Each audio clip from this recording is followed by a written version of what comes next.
السلام عليكم ورحمة الله وبركاته.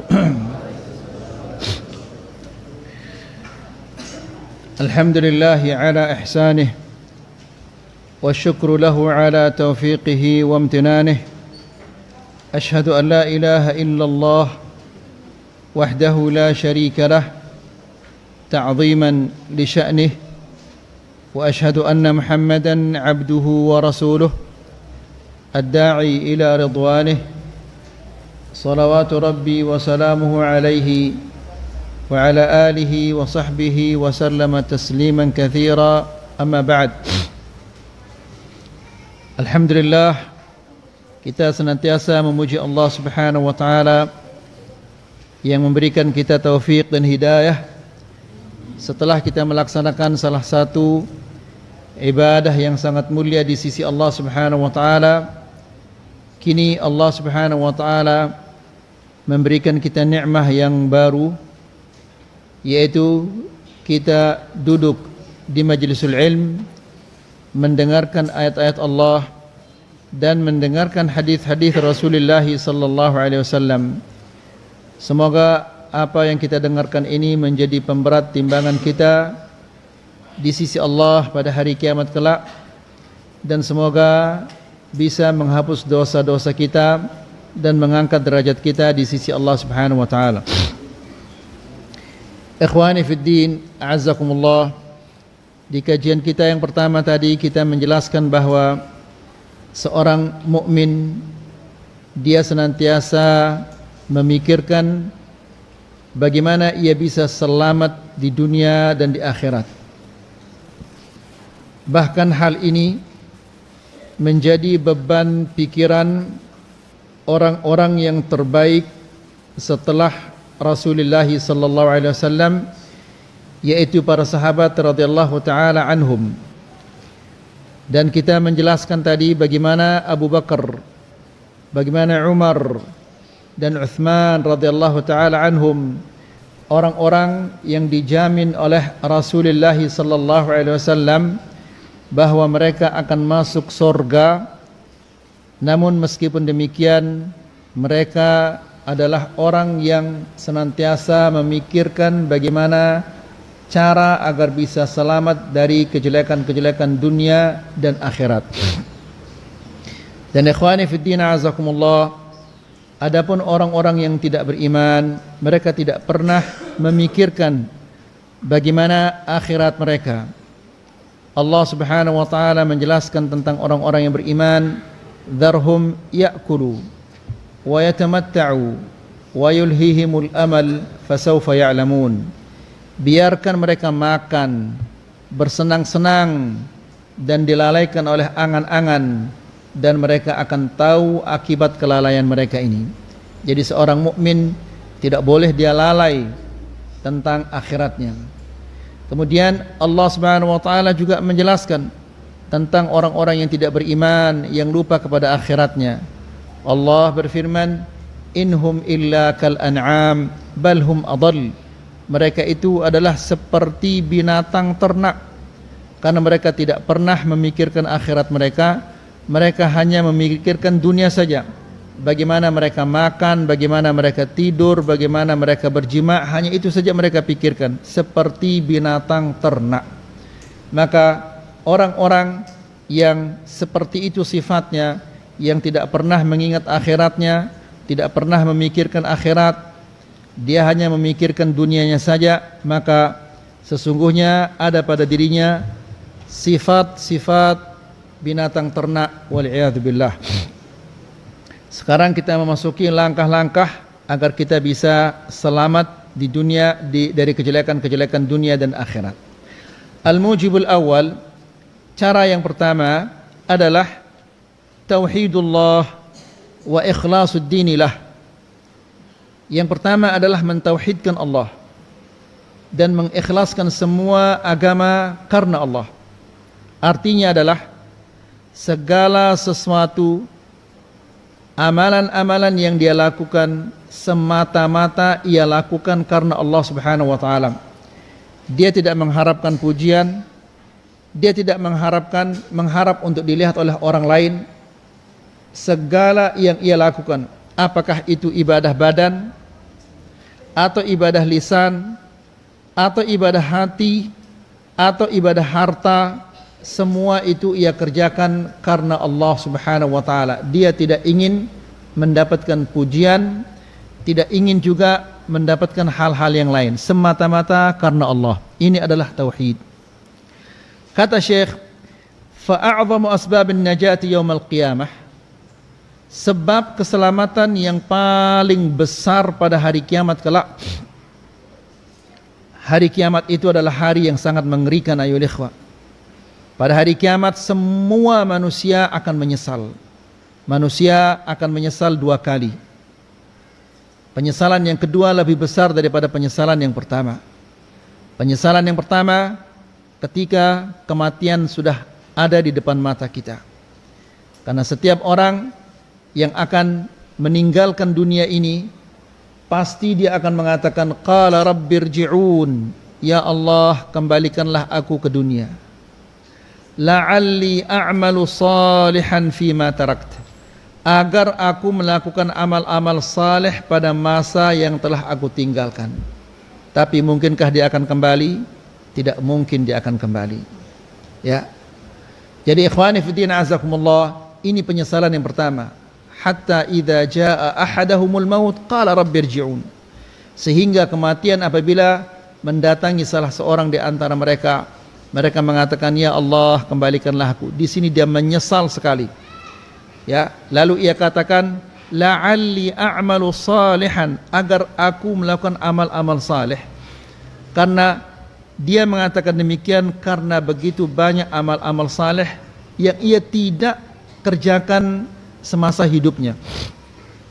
Ya, bisa jadi ia tidak melaksanakan salat malam, atau bisa jadi seringkali ia meninggalkan salat duha, bisa jadi seringkali ia meninggalkan tahiyatul masjid, bisa jadi seringkali ia meninggalkan puasa sunnah atau puasa-puasa yang lainnya, atau ibadah-ibadah sunnah yang lainnya yang ia tinggalkan.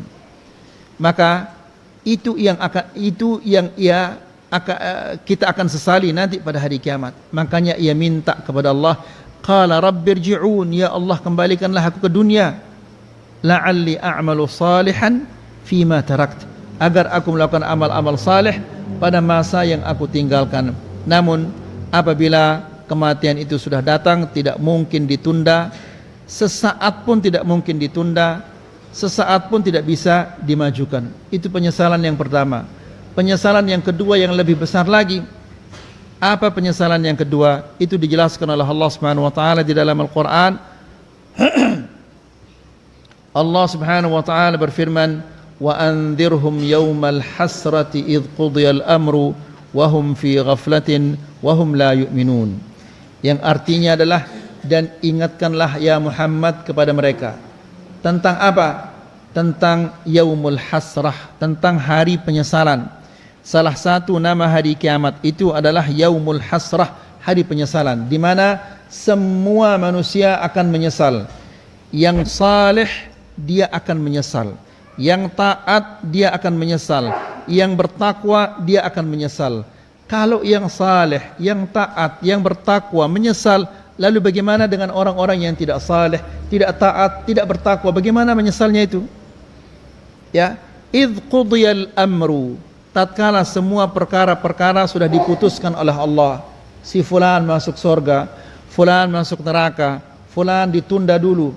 Bisa kita bayangkan bagaimana menyesalnya seseorang ketika ia melihat temannya, tetangganya diangkat derajatnya oleh Allah Subhanahu wa taala dengan derajat yang tinggi, sementara dia di bawah. Bagaimana nyesalnya?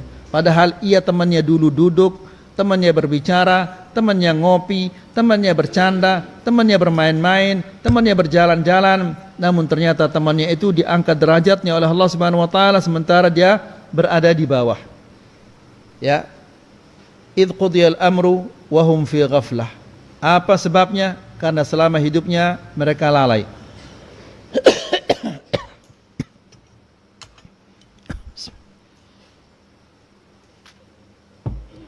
Jadi ikhwani fiddin azakumullah, Sebab keselamatan yang besar adalah mentauhidkan Allah dan mengikhlaskan semua amal ibadah kita karena Allah.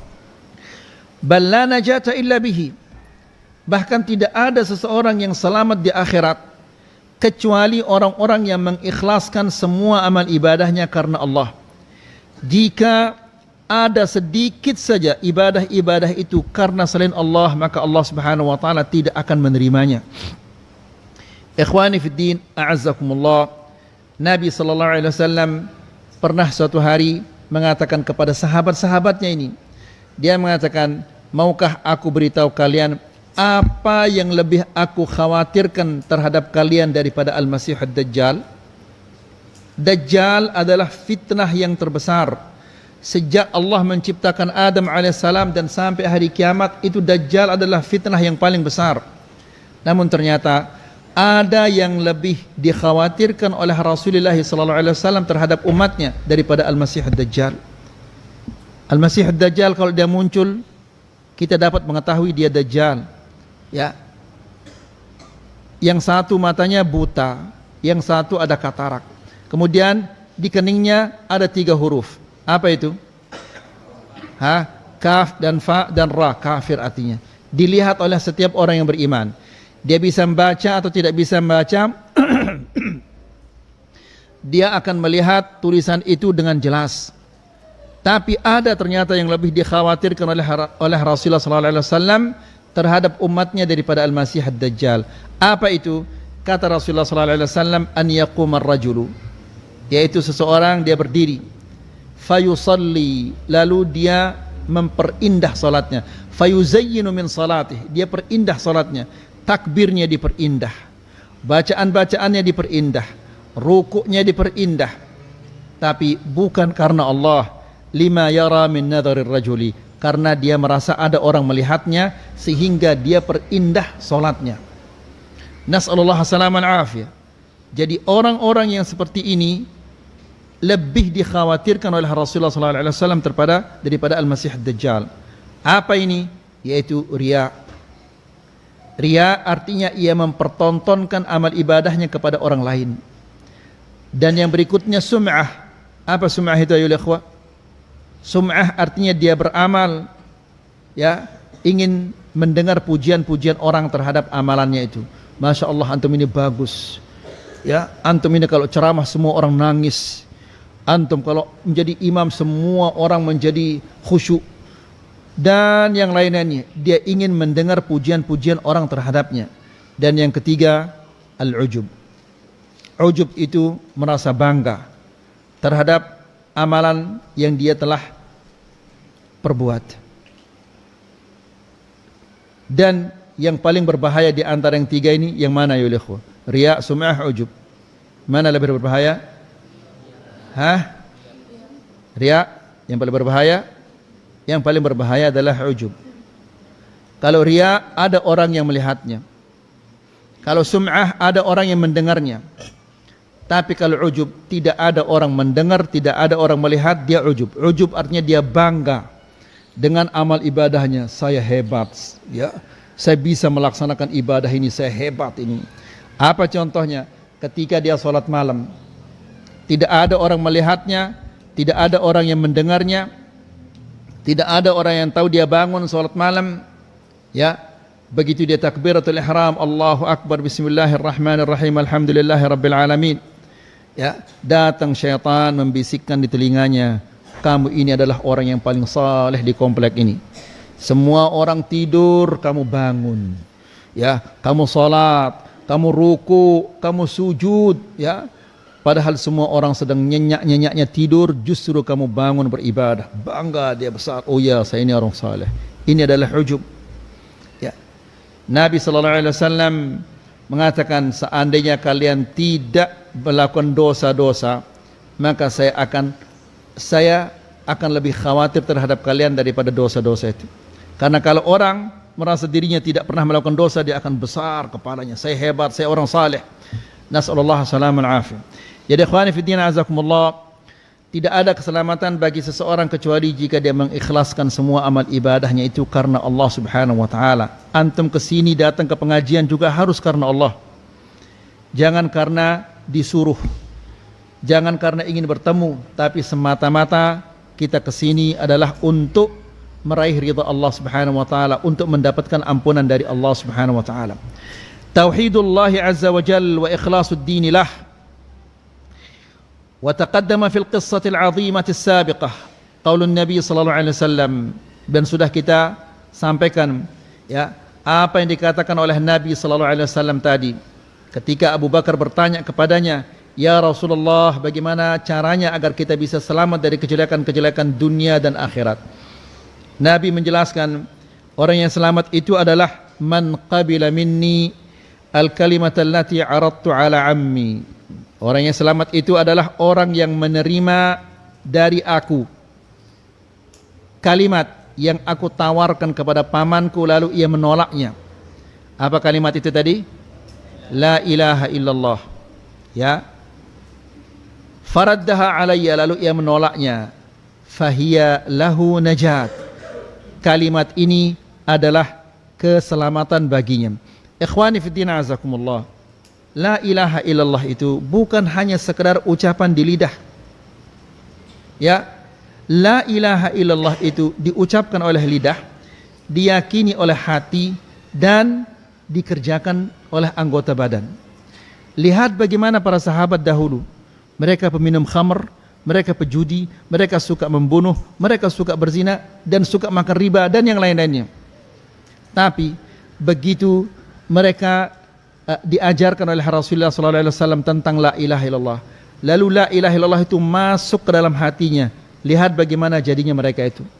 Mereka menjadi orang-orang yang hebat, yang ditakuti oleh dua negara superpower di zaman itu, yaitu Romawi dan Persia.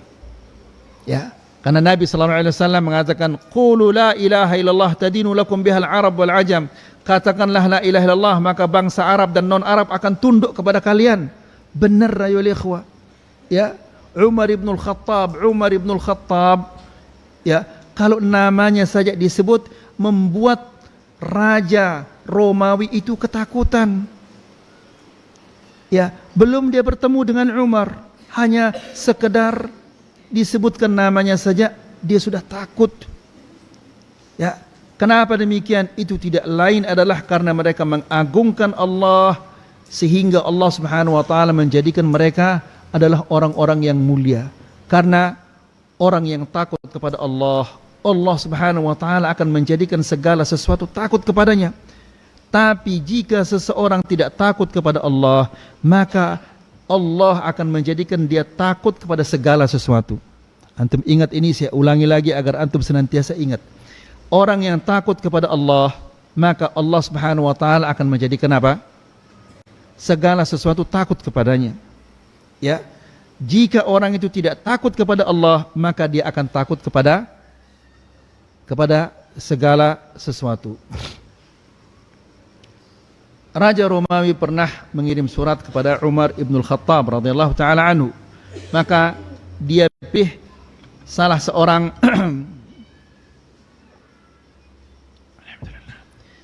dari tentaranya yang kuat fisiknya, yang bagus diplomasinya, lalu dia serahkan surat ini dan ia katakan, serahkan ini kepada Umar ibn al-Khattab radhiyallahu taala anhu.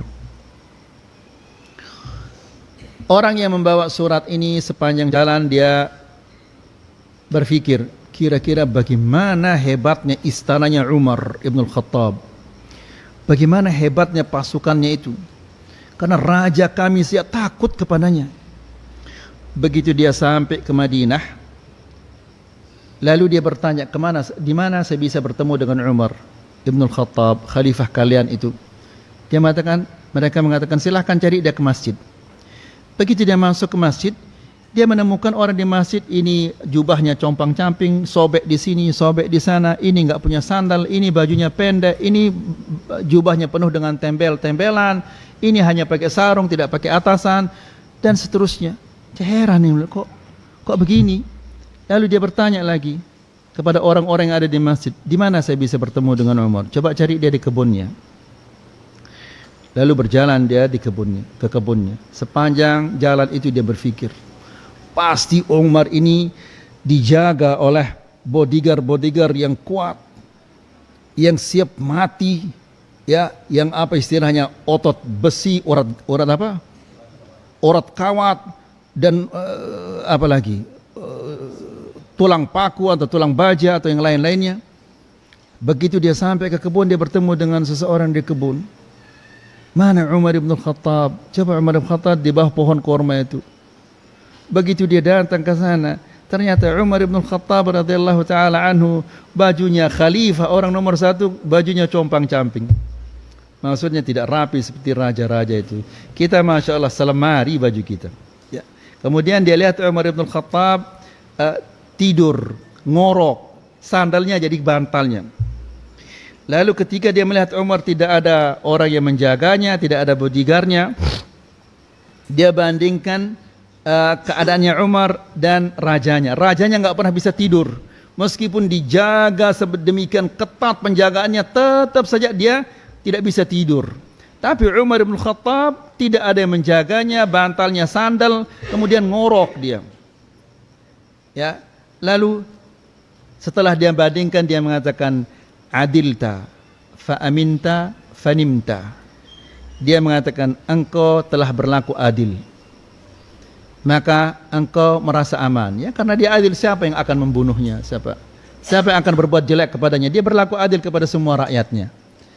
Adilta fa aminta, karena engkau berlaku adil, maka engkau aman. Karena engkau aman, engkau bisa ngorok tidur seperti ini. Raja kami, dia tidak adil, sehingga dia tidak merasa aman. Semua orang ingin membunuhnya. Maka karena dia merasa tidak aman, dia tidak bisa tidur. Jadi orang bisa tidur karena keamanan, tapi orang yang zalim, tidak berlaku adil, dia tidak akan bisa tidur. Maka ayo ikhwah, jangan antum terlalu sibuk memikirkan orang yang korupsi. Ya, jangan antum sibukkan ini korupsi 100 miliar atau 100 triliun. Katakan dia telah korupsi 100 triliun. Apakah mungkin sekali makan dia makan 10 piring? Tidak mungkin. Mungkin kita yang serba pas-pasan ini, kita bisa makan segala-galanya. Makan pecel, mari. Sate, sikat. Apa tadi lagi? Kita makan sepat, mah. Tapi coba dia, mau makan tahu, ada asam urat. Mau makan sate, tidak bisa, darah tinggi saya ini. Mau makan ini tidak bisa, mau makan ini semua tidak bisa. Ya, mana lebih baik antum dikasih uang 100 triliun tapi tidak bisa makan apa-apa, atau hanya dikasih 10.000 tapi semua antum bisa makan? Mana lebih bagus ayo ikhwah? Lebih bagus kita punya uang 10.000 tapi bisa makan apa-apa, daripada kita punya uang 100 triliun tapi ini enggak boleh, ini enggak boleh, ini enggak boleh, semua enggak boleh. Masya Allah tadi, ini kopi, ini namanya, mana kita sikat. Kasih kopi ini, diminum. Dia belum tentu bisa seperti itu. Jadi ikhwani fiddin azakumullah, enggak usah antum terlalu sibuk memikirkan orang yang korupsi, orang yang ini. Ingat apa Allah Subhanahu wa taala berfirman di dalam Al-Quran, thumma innakum ba'da dzalika lamayitun. Kemudian setelah itu kalian semua akan mati. Saya akan mati, yang korup itu juga akan mati. Di ayat yang lain setelah itu Allah menjelaskan, thumma innakum yawmal qiyamati 'inda rabbikum takhtasimun. Dan semua kalian nanti di hadapan Allah Subhanahu wa taala akan saling tuntut. Yang korup itu dia makan harta rakyat. Bayangkan kalau ada 200 juta orang menuntutnya gara-gara terlantar, gara-gara dia. Bagaimana berat tanggung jawabnya? Kalau kita punya anak 5 saja di rumah, ya, itu sudah berat bagi kita. Kenapa anakmu nakal? Kenapa anakmu telat sholat berjamaah? Kenapa istrimu ke sana? Kenapa istrimu berbicara dengan ini? Pertanyaan tentang diri kita saja sudah berat. Lalu bagaimana kalau juga ditanya oleh Allah Subhanahu wa taala tentang anak istri kita? Lalu bagaimana kalau ditanya kita oleh Allah Subhanahu wa taala tentang orang satu RT, tentang orang satu kecamatan, atau tentang orang yang sekian ratus juta itu? Ya. La ilaha illallah. Jadi ikhwani fiddin azakumullah, pikirkan bagaimana kita bisa selamat dari kejelekan-kejelekan di dunia dan di akhirat. Wal muradu bil kalimatu kalimatut tauhid la ilaha illallah. Yang dimaksud dengan kalimat yang ditolak itu adalah la ilaha illallah. Wa laysal muradu an yatalaffadha biha al insanu fahasb. La ilaha illallah bukan hanya sekedar ucapan lidah. Ya, tapi diucapkan oleh lidah diyakini oleh hati, dan dikerjakan oleh anggota badan. Orang yang la ilaha illallahnya bagus, dia faham tentang la ilaha illallah, tidak mungkin dia akan malas naik ke masjid salat berjamaah. Orang yang la ilaha illallahnya itu bagus, tidak mungkin dia akan malas salat malam. Orang yang la ilaha illallahnya itu bagus, tidak mungkin dia akan mengganggu tetangganya. Orang yang la ilaha illallahnya itu bagus, tidak mungkin dia akan berghibah.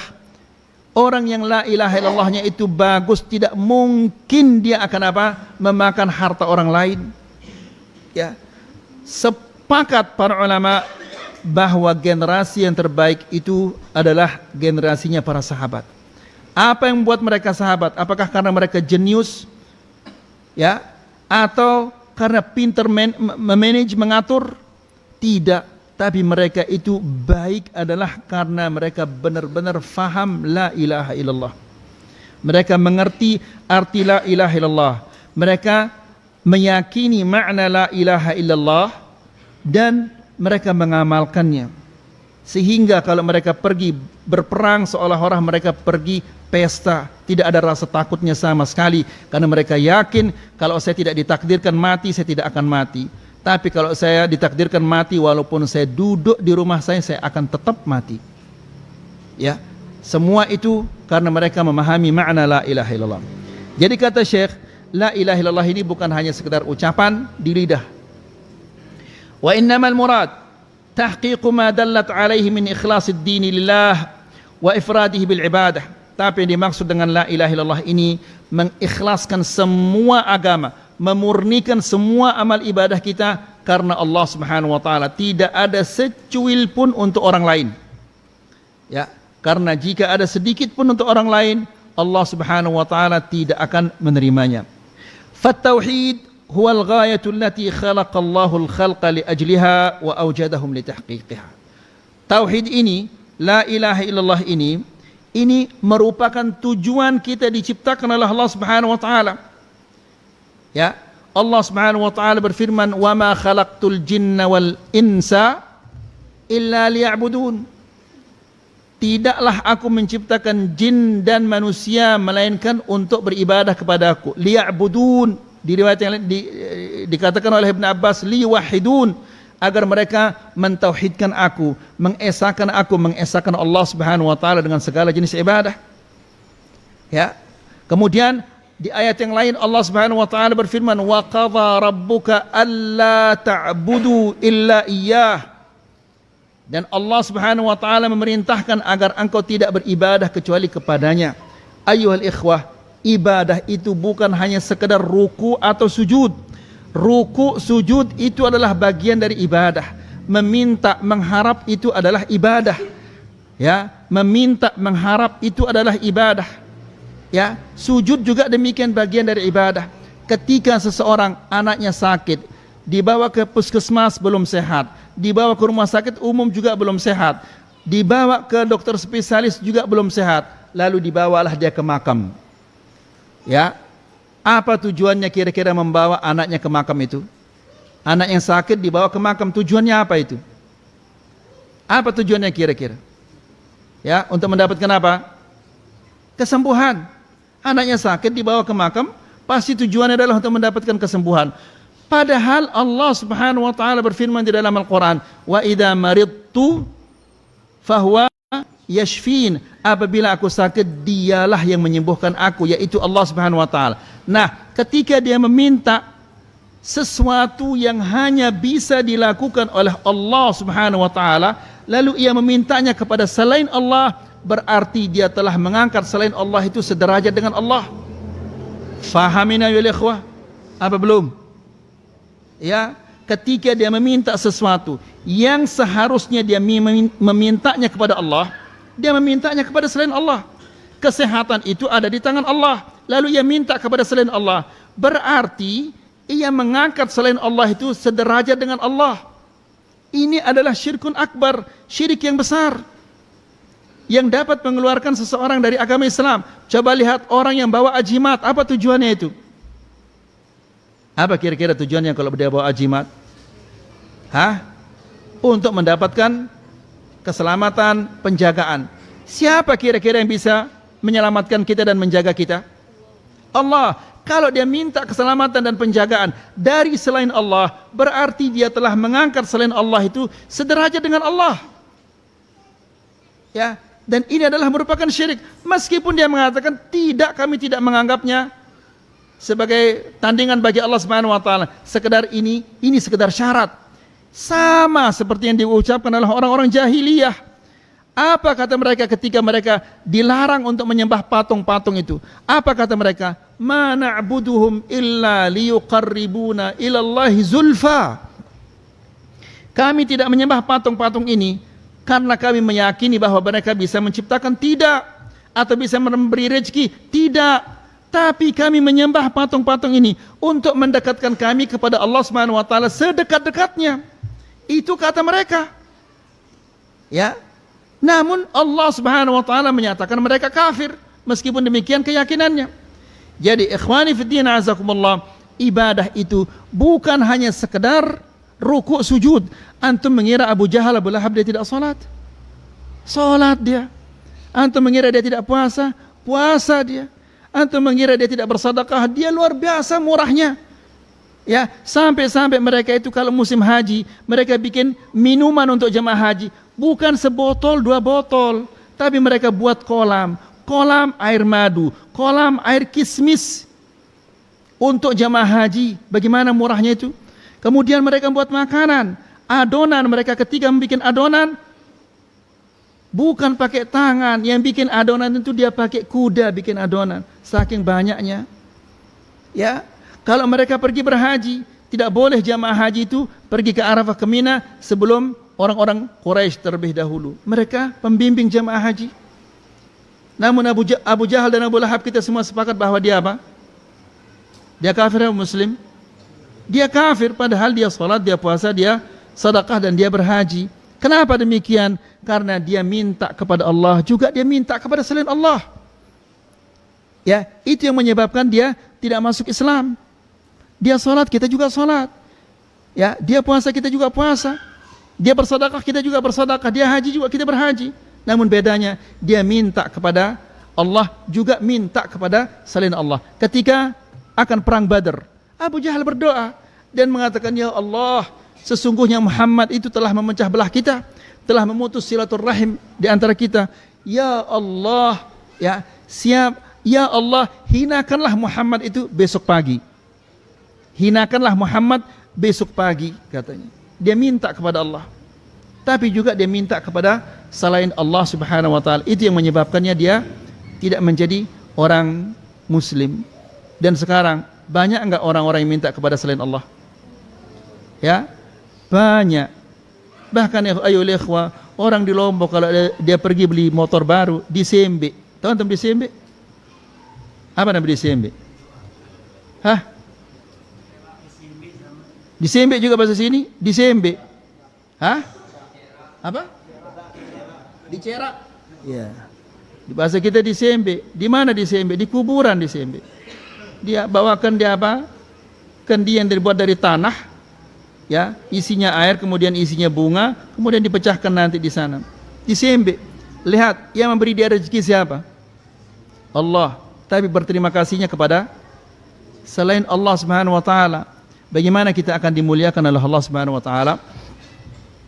Kemudian kata Syekh, wa qala ta'ala, dan Allah Subhanahu wa taala berfirman, wa ma umiru illa liya'budullaha mukhlishina lahuddin. Mereka tidak diperintahkan oleh Allah Subhanahu wa taala beribadah melainkan dalam keadaan mengikhlaskan agama ini karena Allah. Hunafa, cenderung kepada tauhid dan menjauh dari kesyirikan.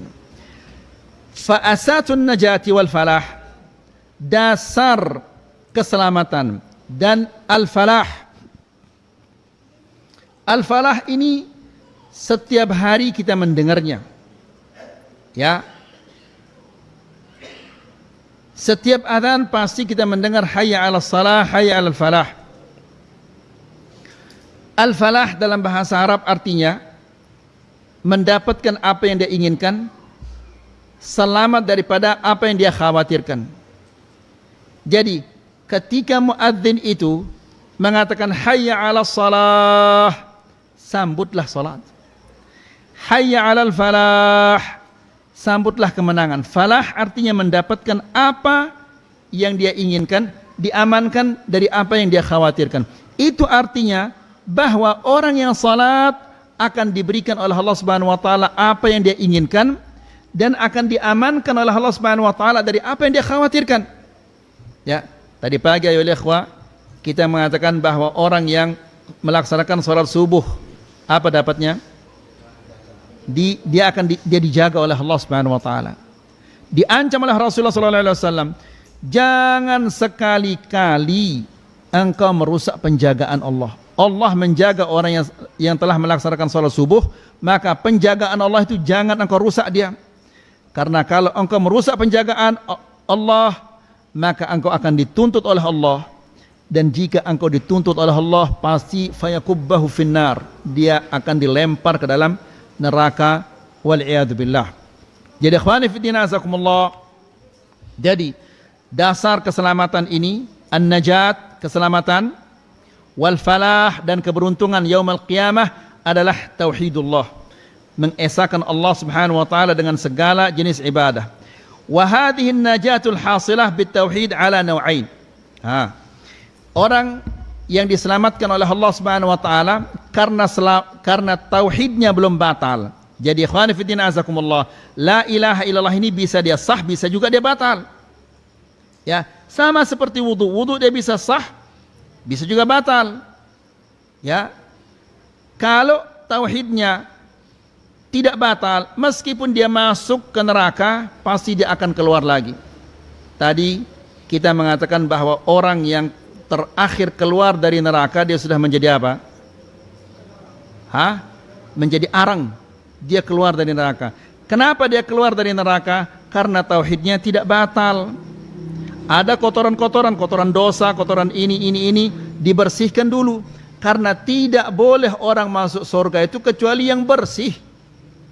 Ya, kalau di dunia kita bersih pakai sabun, pakai baju kita juga dicuci pakai deterjen dan yang lain-lain sehingga dia bersih. Kalau di akhirat bukan pakai sabun, tapi pakai api. Antum pernah melihat tukang emas itu, kalau emas itu kotor, bagaimana cara dibersihkan dia? Disepuh dengan api. Ya, besok di akhirat kita yang akan disepuh seperti itu. Ya, gara-gara apa? Gara-gara dosa mata, dosa telinga, dosa lidah, dosa hati dan yang lain-lainnya. Ya. Nah, jadi orang orang yang la ilaha illallah itu dia bisa sah dan bisa batal. Apa yang membatalkan la ilaha illallah ini? Syirik itu membatalkan la ilaha illallah. Allah Subhanahu wa taala berfirman, "La in asyrakta la yahbatanna 'amaluk wa la takunanna minal khasirin." Jika engkau menyekutukan Allah, niscaya Allah akan menghapus amal ibadahmu. Salatmu tidak berguna, puasamu tidak berguna, hajimu, zakatmu semua tidak berguna. Dan di ayat yang lain Allah Subhanahu wa taala berfirman, "Innahu man yusyrik billah," sesungguhnya orang yang menyekutukan Allah. Terus kelanjutannya apa?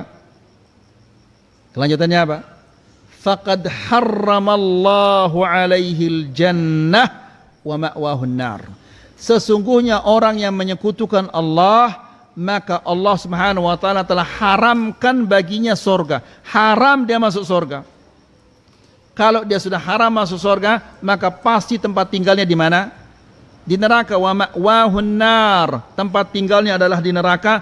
Wa ma lidh-dhalimina min ansar. Dan tidak ada bagi orang zalim itu penolong-penolong. Siapa yang mau menolongnya kalau dia dimasukkan oleh Allah Subhanahu wa taala ke dalam neraka? Kalau kita sakit separah apapun, sakit kita masih ada 1-2 orang yang mengunjungi kita, membawakan kita buah-buahan, atau membawakan kita air zam-zam, atau membawakan kita habbatus sauda. Tapi kalau kita masuk neraka, siapa yang akan mengunjungi kita? Siapa yang akan bawakan kita buah-buahan di neraka, ya ikhwah? La ilaha illallah. Jadi jagalah jangan sampai la ilaha illallah kita ini kotor, ternodai. Ya, dosa-dosa ini semuanya mengotori la ilaha illallah itu. Kemudian la ilaha illallah bisa dia batal. Yang membatalkan la ilaha illallah ini adalah syirik, menyekutukan Allah Subhanahu wa taala. Jadi wa hadhin najat al-hasilah bit tauhid ala naw'ain. Keselamatan yang akan kita dapatkan dari tauhid ini ada dua macamnya. Dua macam keselamatan yang akan diraih oleh seseorang melalui tauhid ini. Yang pertama, ya, keselamatan yang pertama, najatun min dukhulin nar. Selamat dari neraka, dia tidak masuk neraka sama sekali. Ya. Fal mar'u idza kana muhaqqiqan lit tauhid tahqiqan kamilan. Seseorang apabila dia telah mewujudkan tauhid ini secara sempurna. Kita katakan tadi, tauhid itu bukan hanya ucapan, tapi diucapkan oleh lidah, diyakini oleh hatinya, dan dikerjakan oleh anggota badannya. Ya, dikerjakan oleh anggota badannya. Maka orang yang seperti ini, dia akan selamat dari neraka. Artinya dia tidak masuk ke neraka sama sekali. Fal mar'u idza kana muhaqqiqan lit tauhid tahqiqan kamilan, seseorang apabila dia telah menyempurnakan tauhidnya, ya, fa innahu lan yadkhulan nar, dia tidak akan masuk ke neraka. Nabi sallallahu alaihi wasallam suatu hari, habis waktu saya, ada waktu sedikit aja. Nabi sallallahu alaihi wasallam pernah menjelaskan bahwa ada di antara umatnya ini 70.000 orang yang masuk surga tanpa hisab, tanpa azab, tidak dihisab. Subhanallah. Ya, langsung masuk surga. Tidak dihisab, tidak diazab. Lalu sahabat bertanya-tanya, kira-kira siapa mereka ini? Apakah mereka yang lahir ketika mereka lahir dalam keadaan Islam, mereka tidak pernah menyekutukan Allah, atau yang lain-lainnya? Lalu Nabi sallallahu alaihi wasallam menjelaskan tentang 70.000 orang ini yang masuk surga tanpa hisab, tanpa azab. Nabi mengatakan, alladzina la yastarqun wala yaktawun wala yatatayyarun wa ala rabbihim yatawakkalun. Yang artinya adalah mereka ini orang-orang yang la yastarqun, tidak meminta untuk diruqyah. Mereka meruqyah diri mereka. Kalau ada orang datang meruqyah mereka tanpa mereka meminta, enggak jadi masalah. Wa la yastarqun wa la yaktawun, dan mereka tidak melakukan kai. Kai itu adalah besi yang dipanaskan sampai dia merah kemudian ditempel di anggota badan ini. Wa la yatatayyarun, dan mereka tidak pesimis. Lalu kenapa mereka tidak meminta dari orang lain untuk meruqyah mereka, dan mereka tidak melakukan kai, kemudian mereka tidak pesimis? Wa ala rabbihim yatawakkalun, karena mereka benar-benar bertawakal kepada Allah Subhanahu wa taala. Jadi tawakal ini merupakan tingkatan tauhid yang paling tinggi, ayolah ikhwah. Ya, kita tadi salat. Kita salat maghrib dan sebentar lagi kita salat isya. Tahu enggak kita berapa kita akan dapatkan dari salat kita ini? Ada yang tahu? Apakah 10% dia akan dapat, atau 11% atau 20% dia akan dapat? Ada yang tahu? Tidak ada yang tahu. Tapi pernahkah kita berhenti salat gara-gara kita tidak tahu berapa yang kita akan diberikan oleh Allah? Tidak pernah. Kenapa demikian? Karena kita bertawakal kepada Allah, kita serahkan itu kepada Allah, kita laksanakan perintahnya, dan penilaiannya, nilai dari dia terserah dia. Ini adalah salah satu bentuk tawakal kita kepada Allah Subhanahu wa taala. Bal yakunu dukhuluhu lil jannah dukhulan awwaliyan, dia akan masuk surga langsung tanpa dihisab, tanpa diazab oleh Allah Subhanahu wa taala. Yang kedua, dia selamat dari kekekalan, dia tidak akan kekal di neraka. Meskipun dia masuk, dia akan keluar lagi. Mana yang antum inginkan? Yang pertama atau yang kedua? Semua mau yang pertama. Semua kita mau yang pertama, enggak ada yang mau ke yang kedua. Ya, tapi berusaha untuk seperti yang pertama mungkin tidak ada. Coba ayo ikhwah, setiap hari berapa juz antum baca Quran? Ya kenapa antum momot ini? La ilaha illallah. Berarti yang pertama jangan antum hayalkan sudah. Ya, tapi kita berusaha agar kita bisa selamat dari neraka Allah Subhanahu wa taala. Mungkin ini saya bisa kita sampaikan, semoga ini bermanfaat. Wassallallahu ala nabiyina Muhammad walhamdulillahi rabbil alamin.